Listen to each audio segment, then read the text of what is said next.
American Roots Music students. It's so great to be with you again today. Today we're talking specifically about African American sacred music traditions. Again, religious music as it took place in the African American communities in our country. Why do we study this music? Why would we want to study this music and where it came from? Well, for the same reasons that we study all the other music that we talk about in this class. It's of extreme value. It's important to understand and acknowledge and respect these traditions and to piece together how these traditions impacted our music today. This is a vital part of who we are as a country, and it's a vital part of our musical sphere today. The religious practices of African Americans have played a pivotal role in really the forming of many styles of American music, not even restricting this movement necessarily just to the sphere of religious music. These traditions have affected practically every style of music that you're likely to hear on popular radio today. As our textbook points out, the cliche that churches form the backbone of Black American life actually contains a great deal of truth. The point being that what you find, the practices of performance in music, the practices of ornamentation certainly are valid in practically every style of music. What we're hearing, what I played for you a few moments ago, was an old tune that an old spiritual called "Swing Low, Sweet Chariot." We're going to kind of talk a little bit about the things that led to that style of music. But understand, I could take those same elements and put them very easily into a secular tune as well. I could play a tune like maybe Guitar Boogie. And I could carry some of those ideas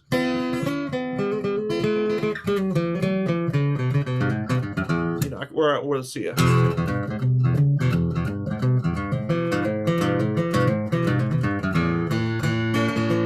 So hopefully you're noticing some similarities in my approach. I'm taking some of those same ideas and interchanging them from one tune to the next. Well, they did the same thing with vocals. The early African American churches played a key role in the shaping of social issues.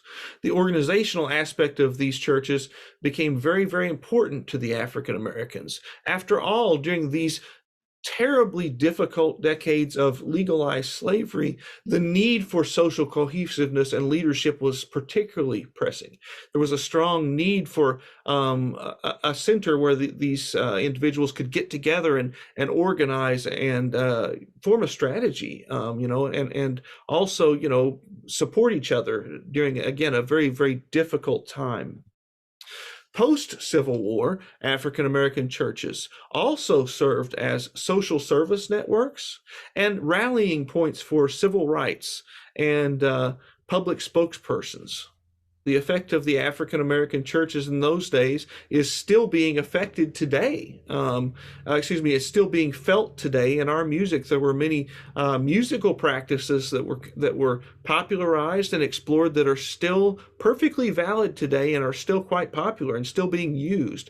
Religious music remains the clear stronghold for many of these traditional music approaches within the African American community. During this era, the blending of cultures provided much fuel for innovation. In contrast to most of the elements in American life during this time period, there were religious services that were not totally segregated. The camp meetings, for instance, did have some segregation, but it was a time, it's thought, where Anglo-Americans and African-Americans did share some ideas and work together in a very positive fashion. As we have already discussed, much of the character of this American music can be traced back again to the sharing of the ideas and the value that we found in diversity. In this case, the lack of total segregation, although there was segregation, but the lack of total segregation allowed for musical innovation.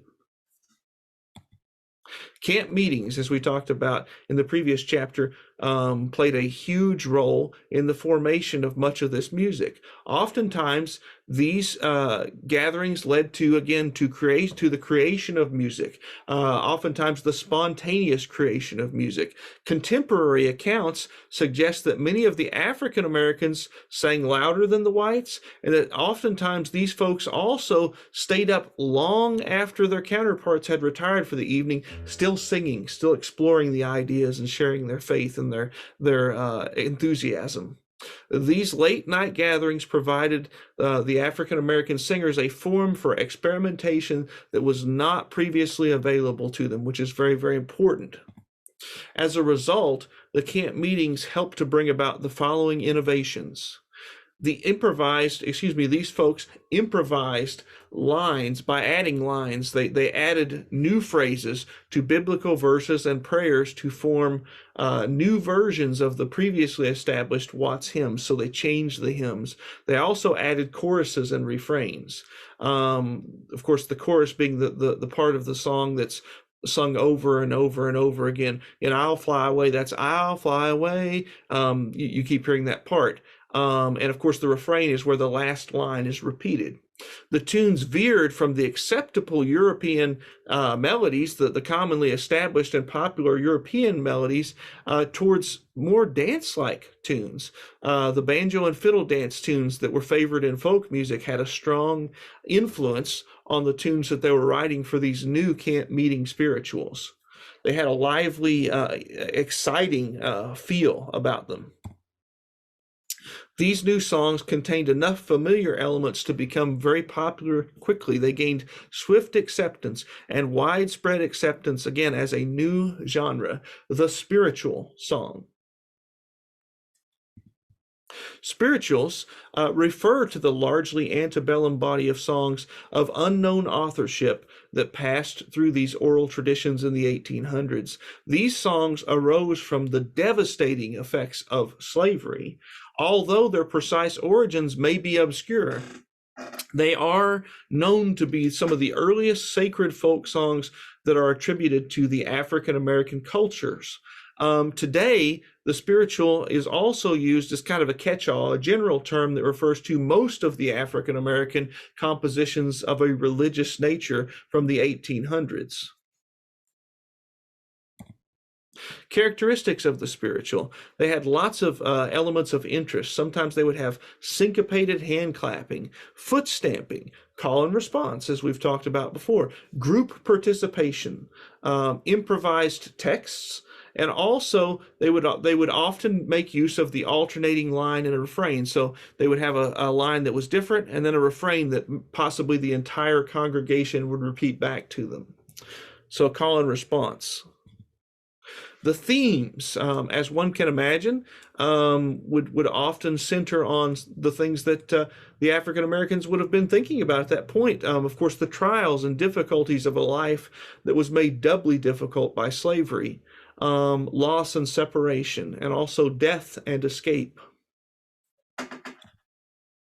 The purpose, of course, within these spirituals was twofold. One, to lament earthly hardships and the peace of dying. As you can see, this music has been classified in many different ways over the years and has served different functions over the years.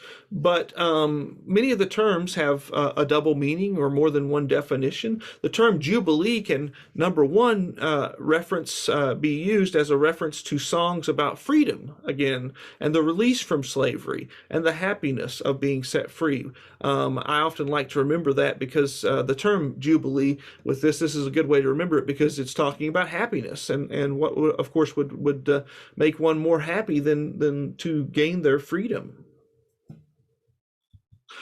Our textbook points out that the term Jubilee can also be used to refer to a specific type of music that was really popularized and formed by the Fisk Jubilee Singers, a style of group singing that became very, very popular in the Reconstruction era.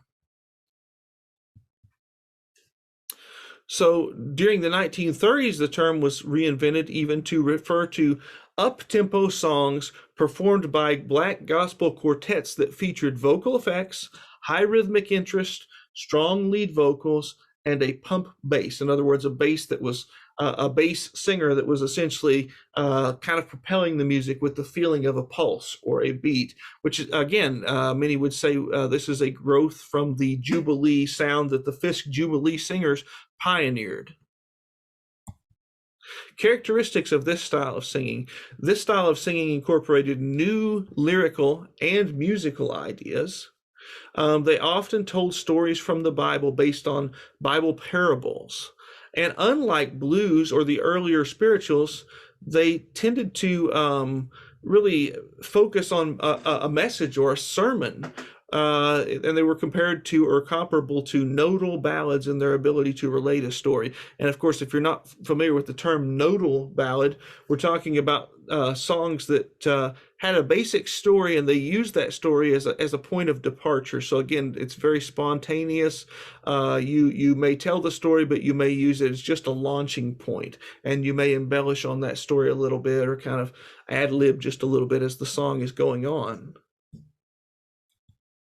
Jubilee groups also featured a lead singer whose dramatic but smooth style clearly foreshadowed the sounds that we were going to be hearing in the mid to late 20th century with the Motown. Ring shouts were another significant African American innovation that we're going to address today. The ring shout combined physical movement with song. Ring shouts were one of the earliest forms of African American religious practice. They are also one of the clearest and closest connections between the African American cultures and the previous African traditions. Ring shouts are still practiced today, but they're really practiced in a very, very limited geography. They remain part of religious services for the most part today, just in a few islands off the coast of where Georgia and South Carolina meet. These contemporary ring shouts, again, feature singing by a band of vocalists and a lead singer and call and response. In other words, we have the one person sings the antiphony, and then a group of people usually answer back.